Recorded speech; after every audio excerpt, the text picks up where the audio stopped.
Усіх вітаю, вы слухаеце 42 падкаст for two, падкаст на дваіх, дзе я, Дэні, разам з гасцямі абмяркоўваю розныя цікавыя тэмы, якія атачаюць мяне ў гэтым сусвеце.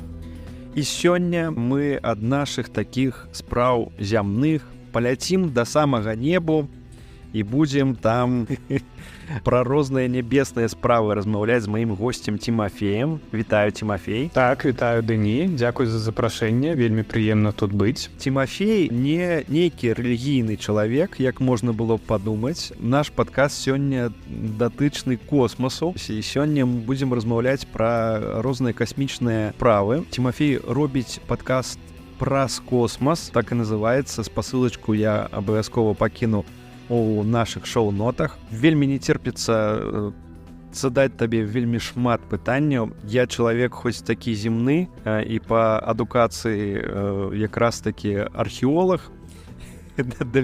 Мне бліжэй усё, што пад зямлёй, а ты чалавек такі узвышаны, касмічны. Я даволі дрэнна памятаю, што там адбываецца на нябёсах, бо мой курс астраноміі, здаецца, так назывался предмет у школе. Ён даўно праляцеў, і калі шчыра, я вельмі мала чаго памятаю. Кажы, з чаго у цябе пачалося такая зацікаўленасць космасам? Чаго ты прыйшоў праз гэта? Так, мне заўсёды было цікава, і нават апошняе, што мы ўзгадвалі, не так даўно мне сябар патэлефанаваў, сябар дзяцінства, і таксама мы размаўлялі пра падкаст, пра праект праз космос, і ён спытаў: памятаеш, там нам было не памятаю, там 8-9 гадоў, і у нас была такая, не ведаю, кніжка ў дзяцінстве пра сузор'і, пра зоркі, пра планеты і гэтак далей. І мы нешта, калі былі малыя, зусім шукалі на небе нешта, і я яму адказаў: так, я памятаю, і пра гэта вось некалькі разоў узгадваў. І вось можам пачаць з гэтага, але дакладна я адразу скажу, што ўсё ж такі я аматар, у мяне няма якой-то там фізічнай, астранамічнай адукацыі. Мне проста спадабаецца ўсё, што звязана з космосам, можам так пра гэта казаць. Вось, таму і заўсёды неяк праз маё жыццё я заўсёды цікавіўся, заўсёды чытаў нейкія навіны касмічныя, калі быў час для гэта, калі не быў, калісьці больш чытаў, калісьці менш, але заўсёды мне пра гэта было цікава паглядзець, пачытаць нешта. І неяк так адзін за адным у апошнія гады ўсё гэта больш і больш мяне цікавіла, ўсё больш цікавасць моя расла, і вось такое яно вылілось у такі падкаст, праект, не ведаю, як зараз гэта называць, бо гэта не толькі падкаст, але яшчэ нешта там раблю ў сацыяльных сетках, пра нешта пішу і гэтак далей. Таму, можа, няхай будзе гэта праект праз космос. Вось. Праект праз космос. Гэтая сфера, з аднаго боку, яна нібыта даступная кожнаму, таму што, не ведаю, амаль кожны можа, там, не ведаю, спампаваць прыладу на тэлефон, падняць гэтую прыладу там да неба, гэты свой смартфон, і паглядзець, якія зараз там зоркі над сабой. Але мне падаецца, гэта ўсё ж такі такі даволі элітарны клуб, дзе і аматары, і профі, іх даволі мала, і гэта мне прыгадваецца нейкія такія персанажы з сераднявечча, іх называлі там, не ведаю, звездалікі, гэтыя, якія вось там хадзілі па горадзе ў нейкім капелюшы, дзівілі народ. Наколькі гэта вера, наколькі гэта вось усё папулярна? Ці можна гэта параўнаць, не ведаю, там з аматарамі мангі, з аматарамі, там, не ведаю, Тейлор Свіфт, з аматарамі, там, як там, сабачнікі, кашатнікі. Гэта вось такі клуб, які ёсць. Наколькі тусовачка вялікая? Вось як ты адчуваеш зараз? Дакладна крыху менш, чым у Тейлор Свіфт. На самой справе ў разы менш, але гэта можа выгляд такі збоку. Бо ўсё ж такі, калі я таксама пачынаў, я думаю, што гэта, так, можа, невялікай колькасці людзей будзе цікава, але ўсё ж вось прайшоў час, і я бачу, што шмат людзей, у тым ліку ў Беларусі, беларусаў па-за межамі і гэтак далей цікавяцца гэтай тэмай, і ёсць людзі, якія займаюцца той жа астраноміяй, таксама нешта пішуць у каментары пра космас і гэтак далей, і іх шмат, іх не тое што няма, і іх не тое што як на канцэрце Тейлор Свіфт у Варшаве, але ўсё-такі яны ёсць, і іх з першага погляду іх не шмат, але ўсё-такі яны ёсць, і я б не назваў гэта такім якім элітарным клубам, бо гэтым, як ты казаў, могуць займацца усе людзі, каму цікава, зараз няма ніякіх праблем спампаваць там, як ты казаў, праграму, прыладу, апку на свой тэлефон і, не ведаю, выехаць за горад, выехаць на вёску і паназіраць за чым-небудзь цікавым, што зараз ёсць на небе. Таму людзі ёсць, якія цікавяцца, і гэта добра, гэта файна. Якая ўвогуле кропка ўваходу у гэтую сферу, калі можна сказаць, гэта нейкія фільмы ці нейкія міфы ці нейкія навіны? Напрыклад, ці ёсць нейкі клуб, які сочыць за міжнароднай касмічнай станцыяй, адсочвае, якія там навіны адбываюцца? Як увогуле уліцца ў гэта? Бо, напрыклад, у мяне ёсць сябры, якія цікавяцца Формулай 1. І яны сочаць за гэтым, там вельмі шмат розных інтрыг, там пастаянна гонкі. А як вось у гэтую сферу трапіць?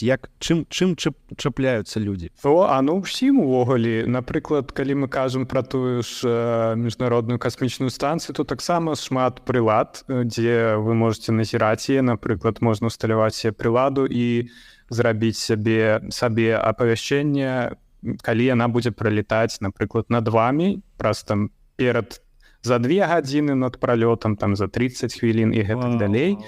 Вось, і адсочваць. І тое ж самае, калі мы кажам пра якія-то спадарожнікі, напрыклад, Starlink, ёсць нават вэб-сайты, дзе людзі, аматары таксама, гэта неафіцыйныя вэб-сайты, якія дадаюць Старлінкі пад нумерамі і там пішуць пра характарыстыкі, бо Старлінкі таксама ёсць розных мадэлей, сочуць за імі, сочуць, якія Старлінкі не працуюць, якія зайшлі з арбіты і гэтак далей.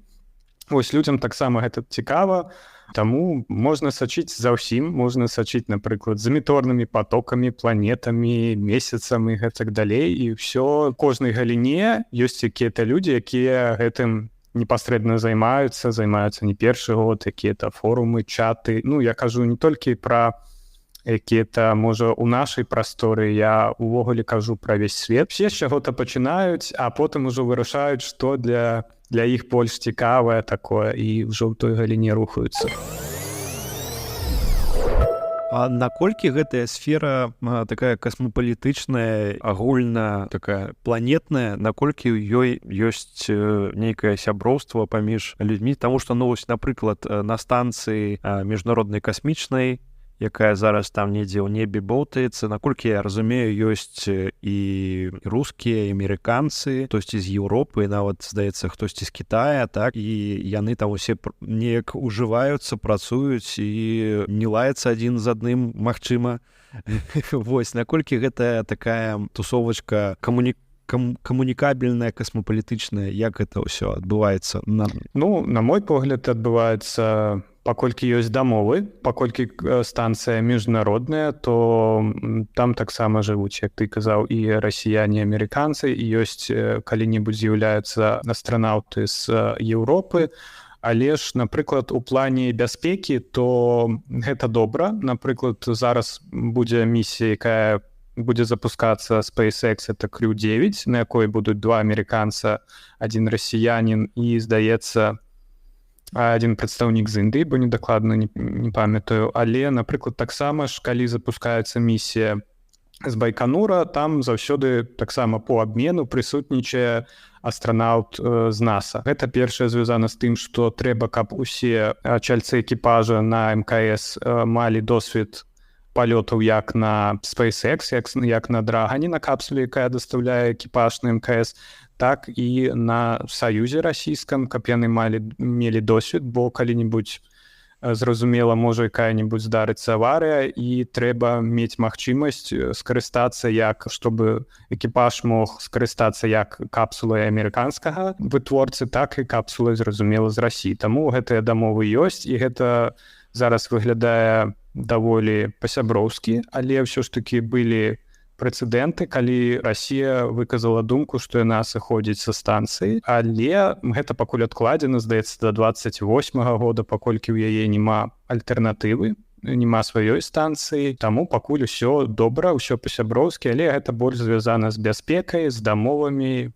Ну, але можа з відэо, якое я гляджу, вы таксама можете паглядзець, калі-небудзь праходзіць трансляцыі, як, напрыклад, астранаўты прыбываюць на МКС. Вось, все па-сяброўскі, все добра, людзі не спрачаюцца, бо гэта, па-першае, звязана з бяспекай, з іх жыццём на МКС і гэтак далей.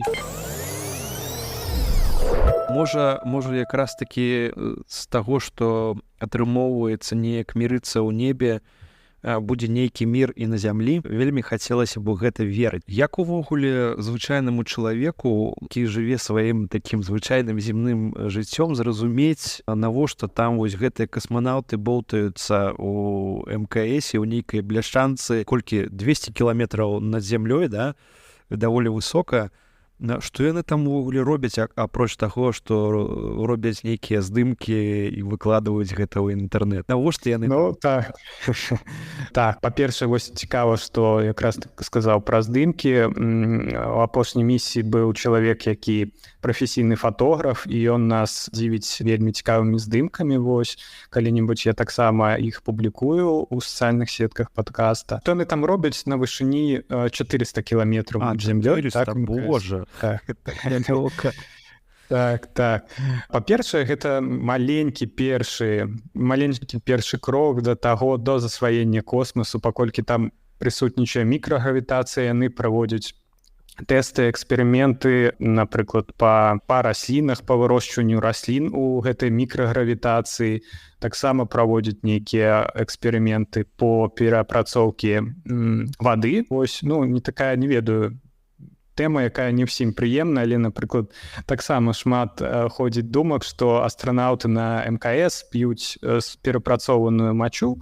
На самой справе так, мача перапрацоўваецца, ад гэта нікуды не дзецца, бо гэта рэсурс, які выпрацоўваецца целам чалавека, ну, які трэба, ну, не выкінеш яго просто так, яго трэба выкарыстоўваць, яна перапрацоўваецца, яны выкарыстоўваюць яе больш у тэхнічных такіх, не для піцця, не для мыцця і гэтак далей. Вось, бо калі-небудзь я таксама пападаюцца якія-то навіны, што яны там п'юць эту ваду. Не, яе можна піць, яна поўнасцю перапрацаваная і гэтак далей, але ўсё ж такі яны выкарыстоўваюць для піцця ваду, якую прывозяць з зямлі.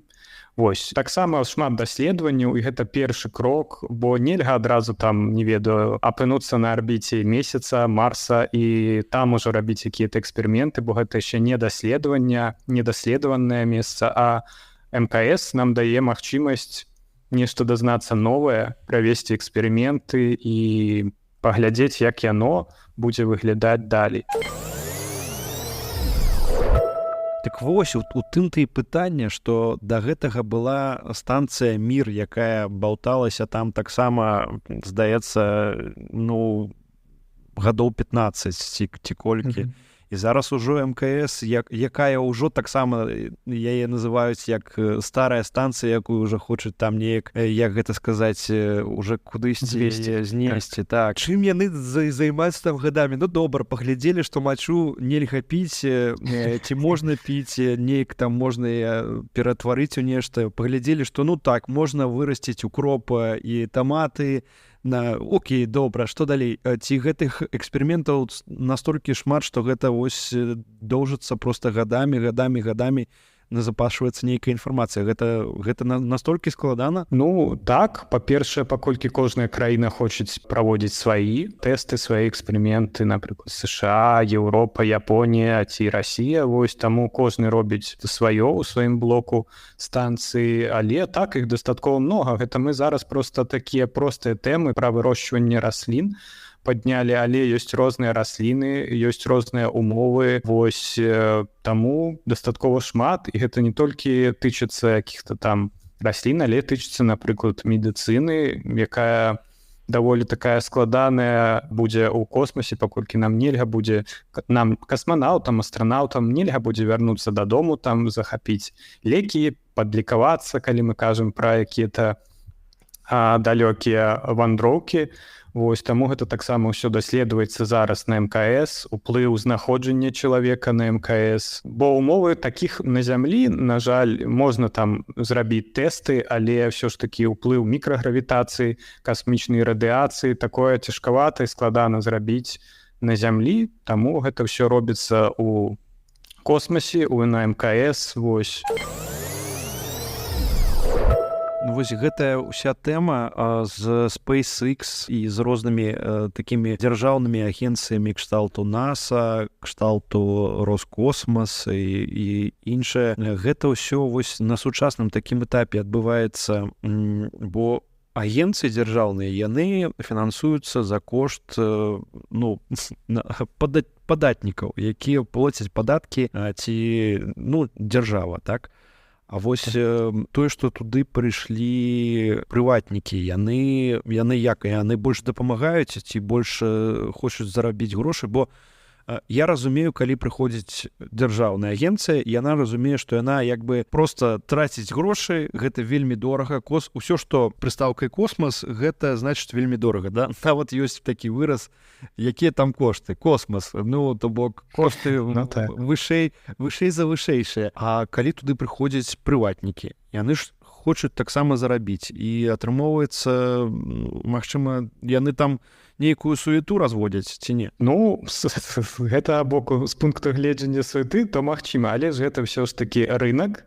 Вось таму і у гэтым была патрэба. Напрыклад, у Амерыкі быў час, калі не было магчымасці запускаць на МКС астранаўтаў NASA, то бок шатлы скончылі сваю праграму і ў іх не было ракеты, якая запусціць экіпаж на МКС. Яны звяртались да Расіі, але кошты там падняліся, не ведаю, за запуск аднаго астранаўта там кшталту нешта прасілі спачатку $200 мільёнаў, а потым гэта сума, я так не памятаю, здаецца, ўзрасла до 40-50 мільёнаў долараў, але, напрыклад, запуск самой ракеты ацэньваецца расійскай там каля 48 мільёнаў долараў, так? Але яны вырашылі прасіць за запуск аднаго члена экіпажа каля там 40 мільёнаў. То бок, не было іншай магчымасці у Амерыкі, каб, прыйдзецца плаціць, так? Але ў гэты час узнікае SpaceX, якая, бачу, што трэба нешта рабіць, можна на гэтым добра заробіць. І ўсё ж такі, можна сказаць, зарабляе і такім чынам дапамагае NASA, Амерыкі з дастаўкай астранаўтаў, з дастаўкай грузаў, вывадам на арбіту чагосьці, спадарожнікаў і так далей. Бо каб не было такой кампаніі, можа б NASA было, цяжка распрацаваць якую-то хутка замену. Таму, мне здаецца, канкурэнцыя гэта добра, асабліва у касмічнай, у любой галіне канкурэнцыя гэта окей. Гэта, па-першае, крыху зніжае кошт тых самых запускаў, кошт тых самых ракет, і космос становіцца больш, падыходзячым, больш дасяжным для прыватных кампаній, дасяжных для запуску якіх-то спадарожнікаў, даследаванняў і гэтак далей, то канкурэнцыя гэта окей, і ўзнікненне прыватных кампаній гэта таксама крок наперад. Ці правильно ли я разумею, што зараз вось такое вузкае месца ў касмічнай індустрыі гэта якраз такі дастаўка чаго-кольвек на неба, бо гэта вельмі дорага, мала ў якіх краінаў ёсць доступ да гэтых тэхналогій, ды ўвогуле да такіх бюджэтаў, бо я разумею, што, канешне, вельмі шмат каштуе запуск, але каб яго падрыхтаваць, каб увогуле гэта ўсё утрымаць, гэта, я думаю, што нават не сотні мільёнаў, гэта проста мільярды даляраў. І вось самае вузкае месца гэта якраз такі кошт дастаўкі. То бок, калі зменіцца нейкая тэхналогія, не ведаю, зробяць нейкі новы рухавік, які зможа там рабіць гэта танней і хутчэй, і нейкім чынам, і тады ўсё будзе добра, ці не? У чым тут зараз самае у гэтым тэхналагічным працэсе, што самае такое, з чым хочуць пабароцца, каб неяк упрасціць? Мне здаецца, гледзячы, як параўноўваць, бо, напрыклад, распрацоўка ракеты Сатурн-5, з якой ЗША дастаўляла астранаўтам на месяц, экспедыцыі, яна каштавала там прыкладна 100 мільярдаў даляраў увесь праект, і гэта вельмі дорага. Так, зараз ракета, якая распрацоўваецца NASA, якая будзе таксама падаўжаць праграму даследавання месяца, яна каштуе каля 20 мільярдаў даляраў. Так, ну гэта ўжо у 5 разоў, колькі разоў танней, чым Сатурн 5. Але, напрыклад, бяром Starship, які таксама гэта звыш цяжкая ракета, якая распрацоўваецца SpaceX, не ведаю, можа чуў, можа не чуў, але хто сочыць за гэтым, ты дакладна чуў, бо гэта сапраўднае шоу, калі гэтыя тэставыя запускі, якіх было ўжо 4, праходзяць, вось шмат гледачоў збіраецца. Кошт гэтай ракеты прыблізна 5-8, распрацоўкі гэтай ракеты на дадзены момант прыблізна 5-8 мільярдаў долараў. То бок яшчэ танней, чым ракета NASA. Ну, і зараз прыблізна кошт вывада, ўсё залежыць, конечно, на чым выводзіць, на якой ракеце, 1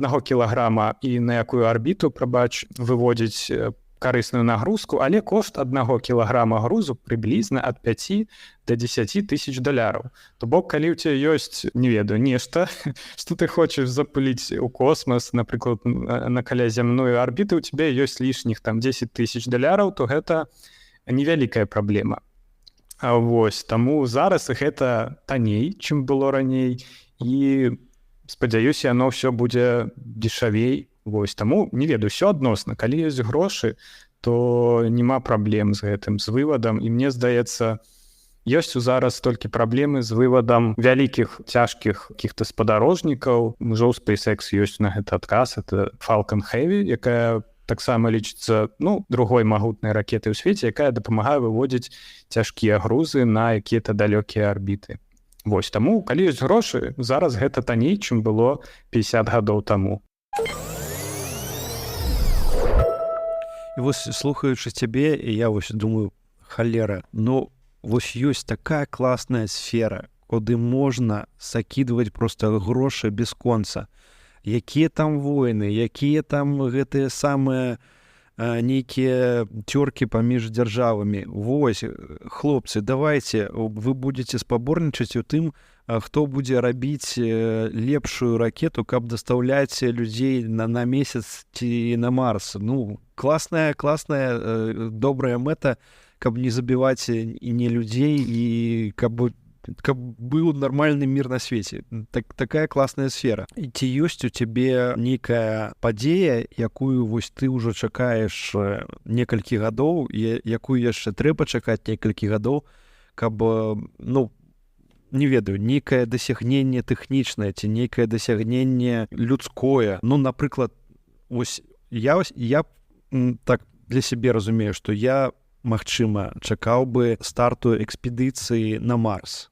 Вось тое, за чым бы я пачаў вельмі моцна назіраць, гэта было б вось гэта. Таму што, ну, гэта такая веха гістарычная.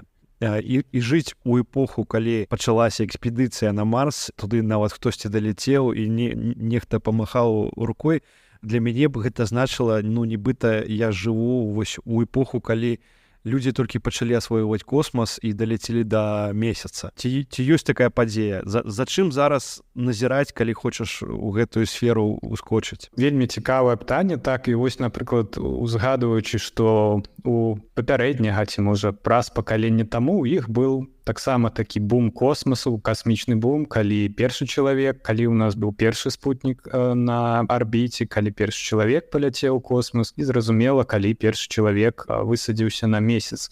То бок тое пакаленне таксама, не ведаю, мела такую нейкую асаблівасць, звязаную з космасам, якое ўсё ж такі, і кажучы, там, ну, халодная вайна, але ўсё ж такі гэта дасягненне не толькі адной краіны, гэта дасягненне ўвогуле ўсяго, можам лічыць як дасягненне ўсяго чалавецтва, так? Бо б не было халоднай вайны, можа б і ніхто б не думаў, як на той месяц ляцець. Усё ж такі таксама, можа, крыху з-за канкурэнцыі. Вось чалавецтва вырашыла, трэба ляцець на месяц, трэба нешта сабе сваёй краіне даказваць, нешта паказваць і гэтак далей. Бо і мне таксама думаецца, што нам трэба, каб у нас такое было, такая падзея, якая ўсё ж такі крыху нас аб'яднала. Вось. І для мяне, ну, не ведаю, для мяне гэта, здаецца, будзе таксама місія, якая вернецца на месяц. Мне здаецца, на дадзены момант бліжэй за ўсё гэта Амерыка і Кітай. Бо у Амерыкі ўжо ёсць місія Эрайн або Орион, якая ў тэставым палёце без экіпажа лётала, гэта было лістапад 2022 вакол месяца. І на 2026 год запланаваны палёт з экіпажам на гэтай жа капсуле, але, на жаль, яны не будуць высаджвацца на месяц. Гэта будзе 24 год, а ўжо ў 25 год, то есть наступны год. У 26-м годзе запланавана місія Артеміда-3 на капсуле Эрайн, якая будзе высаджвацца з экіпажам на месяц. Здаецца, гэта такая падзея, якой я чакаю больш за ўсё, якая падзея будзе найбліжэйшая, але зразумела, што ўсё ж такі гэта плануемыя даты, у нас заўсёды ўсё пераносіцца. То бок, до 30-го года я спадзяюся, павяду сваім слухачам у падкасці праз космас пра тое, як з гэтай місіі чалавецтва вярнулася на месяц. Гэта такое, што найбліжэйшае, здаецца, і найцікавейшае. Але, магу яшчэ раз павесці пра той жа Starship, які ўсе чакаюць, і таксама ён будзе дапамагаць у той жа місіі павысцы людзей на месяц, але ён плануецца, Маск плануе і заўсёды пра гэта кажа, што ён хоча з гэтай ракетай каланізаваць Марс. Але, не ведаю, мне здаецца, мне б хацелася да такога дажыць, і паглядзець на гэта, але гледзячы на тое, як чалавецтва вяртаецца на месяц зараз, гэта ўсё вельмі доўга, і не ведаю, калі будзе добра, калі да 40-х гадоў мы паглядзім, як, не ведаю, хаця бы з экіпажам вакол Марса нехта абляціць, было б файна гэта пабачыць. І не ведаю, яшчэ адна такая падзея, якую усе чакаюць. Здаецца, яна крыху ўжо зараз не так у сеціве абмяркоўваецца, як раней, як некалькі гадоў таму.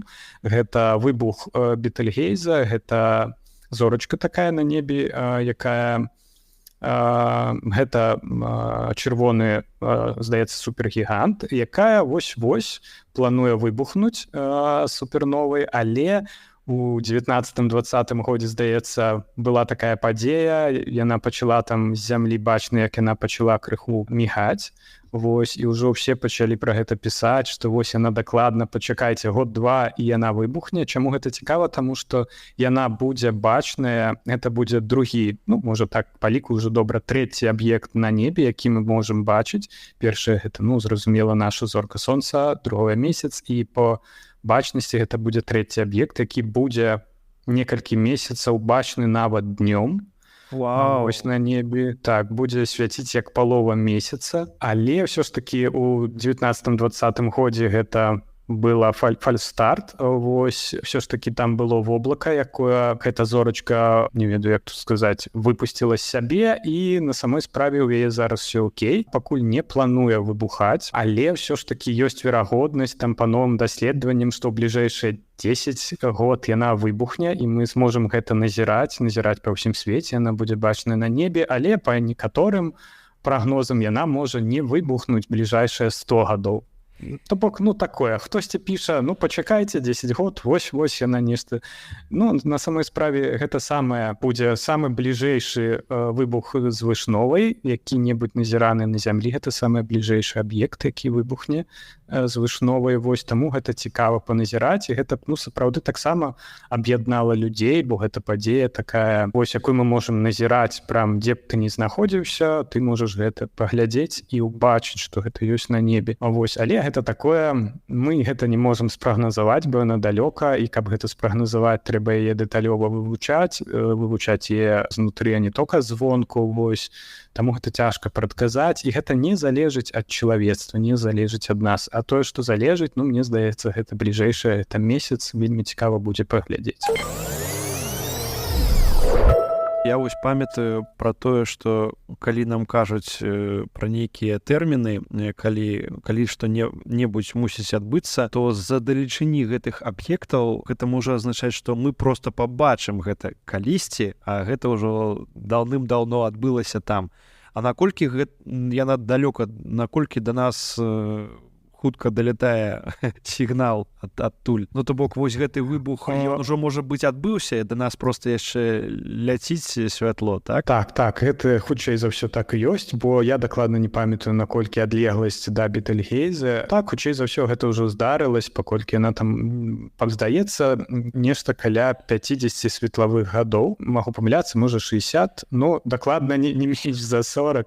Вось, і ўжо, хутчэй за ўсё, гэта адбылося, мы побачым толькі наступства гэтага для нас, і яно адбудзецца там, бліжэйшыя, можа, часы. Але так, з-за такіх вялікіх адлегласцей мы бачым ужо тое, што у мінулым прайшло, тое, што мы бачым, як гэта лепш сказаць, адлюстраванне мінулага, можа, прымаем з-за такіх вялікіх адлегласцяў да тых жа зорак.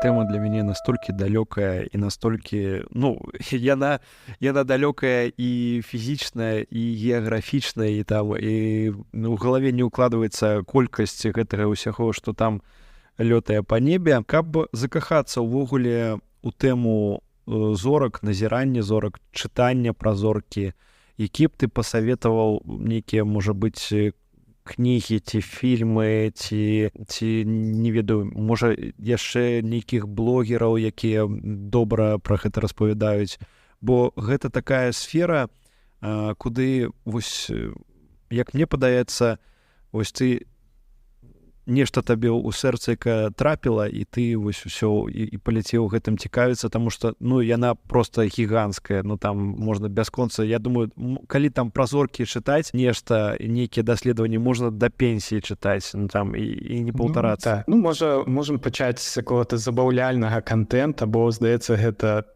таксама частка, хоць гэта можна лічыць не дакладна навуковым, але, напрыклад, той жа фільм «Інтэрстэлар», які ёсць таксама па-беларуску агучаны, на Кінакіпе можаце паглядзець. Вось, чым цікавы гэты фільм, што, напрыклад, не толькі рэжысёр, стваральнік гэтага фільма Нолан, сапраўднага фізіка знакамітага, Кіпаторна, здаецца, вось, які спраектаваў тую ж самую чорную дзірку, якая там в гэтым фільме грае такую дакладна цікавую галоўную ролю.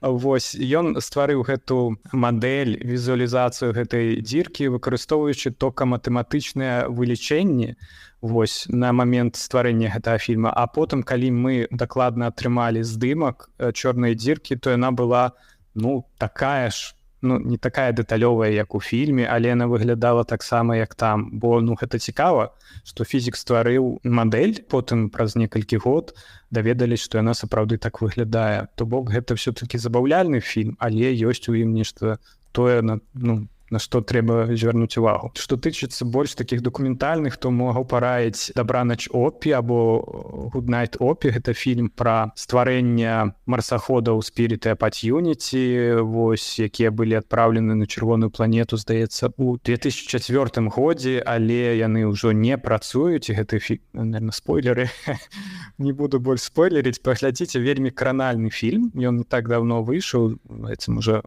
мінулым годам. Яшчэ пра фільм «Хаббл», пра тэлескоп, які абслугоўвалі на арбіце, пра апошнюю місію да гэтага тэлескопа. Вось, таксама, але ён дастаткова стары, уже там 10 год яму. Вось, з кніжак таксама можам пачаць з захапляльных. Гэта Станіслаў Лем «Зорныя дзённікі», але там больш такая фантастыка. Гэта польскі аўтар, які быў перакладзены таксама на беларускую мову. Ёсць яшчэ «Аўтаспынам па галактыцы» Адамса, Дуглас Адамс, які ёсць і ў папяровым варыянце на беларускай мове, і ёсць аўдыакніга, вельмі якасна агучаная, вельмі цікава паслухаць. А вось, і з таго, што такога больш навуковага, гэта Хокінг, кароткая гісторыя часу, але я чытаў, і мне трэба перачытваць некалькі разоў, бо ёсць моманты, якія, хоць там і напісана вельмі падрабязна, вельмі проста, але гэта, можа, толькі маё меркаванне, я не трэба перачытваць, не заўсёды магу зразумець адразу, пра што ідзе гаворка, бо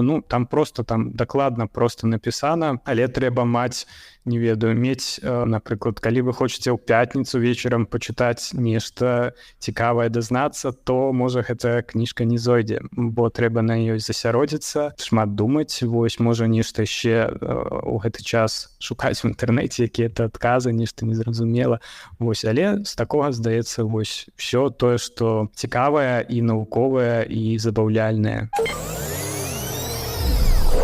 Напрыканцы нашага падкасту сённяшняга такога нябеснага выпуску вельмі несур'ёзнае з аднаго боку пытанне, але ўсё ж такі. Ці верыш ты ў інапланецян? Як ты думаеш, можа, яны ёсць сярод нас, ці яны хутка з'явяцца? Як гэта ўвогуле? Ну, так, пытанне, конечно, добрае. Тэарэтычна мы не можам зараз адкінуць такую опцыю, што іх няма, таму што мы не даследавалі ўсе часткі бясконцага нашага сусвету, і ўсё ж такі, можа, дзесьці штосьці і ёсць. Але калі мы кажам пра іншапланетнікаў, можа, трэба казаць пра якіх-то мікробаў, якія проста існуюць на іншых экзапланетах, іншых светах, то мне здаецца такое магчыма, што ёсць, не кажу, што ёсць іншыя людзі, як мы, ці іншыя падобныя людзі, але мне здаецца, маё меркаванне такое, што нешта ёсць, какія-то мікробы дакладна будуць, бо у тым жа млечным шляху мы маем, здаецца, до 400 мільярдаў зорак, толькі зорак, вось. А такіх галактык, як наша, таксама дастаткова шмат. І, верагоднасць, здаецца, падобна, што нешта можа на іншых светах, на іншых экзапланетах існаваць.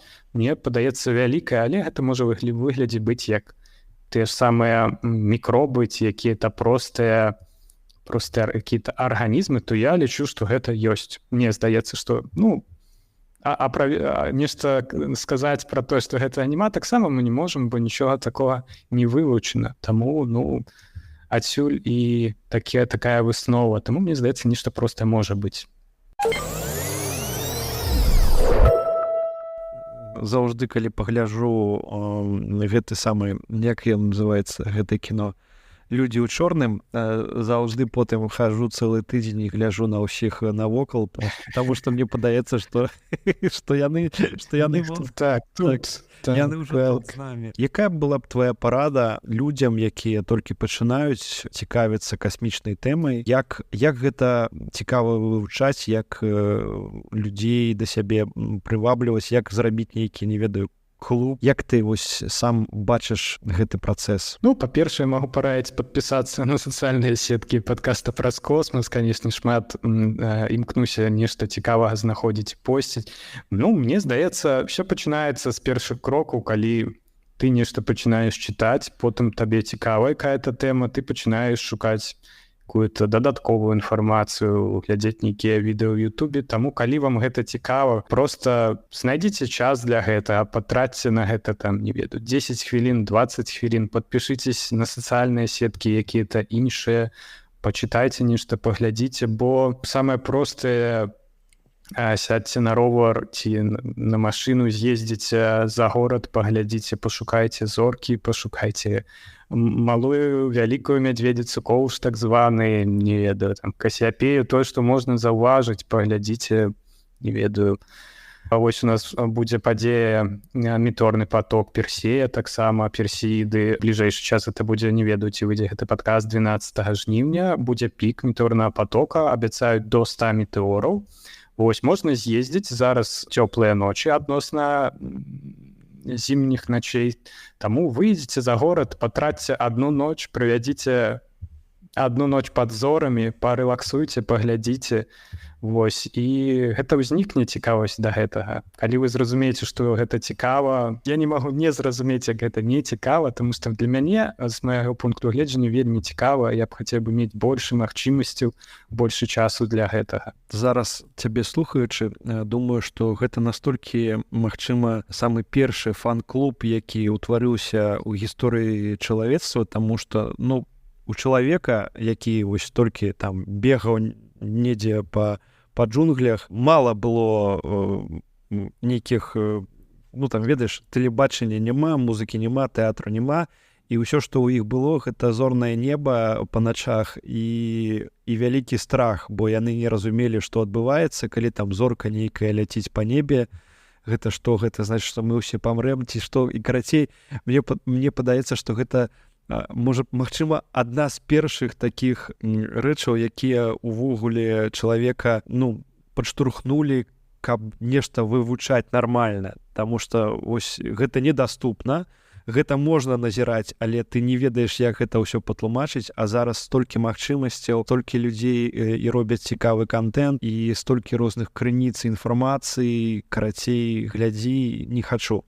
Для мяне вось зацікаўленасць космасам, яна з'яўляецца перыядычнай, калі выходзіць нейкі новы фільм ці новая кніга. Спачатку я прачытаў «Марсіяніна», вось, потым паглядзеў выдатны, ён, канешне, такі вельмі папсовы, але класна зроблены фільм таксама «Марсіянін», ён нават пераглядаецца добра. Я думаю, што вось праз гэта дзяўчынкі і хлопчыкі па ўсім свеце прыходзяць да гэтай касмічнай галіны, і гэта вельмі класна, таму што гэта такое хобі, якое насамрэч вельмі класна падштурхоўвае свае думкі да уяўлення сябе ў гэтым свеце, увогуле ўяўлення пра тым, як гэты свет будуецца. Я не ведаю, як з гэтым жывуць людзі рэлігійныя, таму што, гэта даволі складана. Мне да гэтага часу даволі складана бачыць, калі, напрыклад, ракету ходзіць нейкі бацюшка і асвятляе гэтай вадой. Мне хацелася б даведацца, што ў галаве у гэтых людзей, якія гэта нейкім чынам, як гэта асэнсоўваюць, як гэта тлумачыць, але сённяшні падкаст не пра гэта. Вялікі дзякуй, Тимофей. Я ўсе спасылачкі, твои каналы на твой падкаст падкінуў у нашых шоу-нотах. Запрашаю ўсіх падпісвацца і слухаць шыкоўны падкаст праз космас і сачыць за праектам в сацыяльных сетках. Адразу захацелася набыць сабе тэлескоп. Так, такое ёсць. Калі-небудзь такое ўзнікаюць мыслі такія. Калі паглядзіш на кошты, то крыху. Слухай, гэта ж космас, гэта ж павінна быць дорага. Так, з гэтым я пагаджуся. Космас гэта дорага. Дзякуй табе. Дзякуй за гутарку. Вельмі прыемна было паразмаўляць. Падпісвайцеся, сачыце за навінамі касмічнымі і мейце больш часу для таго, каб ездзіць за горад паглядзець на зоркі. Дзякуй. Дзякуй, Тимофей. Усім да пабачэння і хутка сустрэнемся і хутка пачуемся. Наступная наша тэма будзе тычыцца гістарычнай адукацыі, якая ўвогуле існуе учора, сёння і заўтра. Будзем размаўляць з вельмі цікавым суразмоўцам. Шмат што ёсць распавесці на гэтую тэму. Будзем разам. Гэта 42 падкаст. Пры мікрафоне быў Дэні.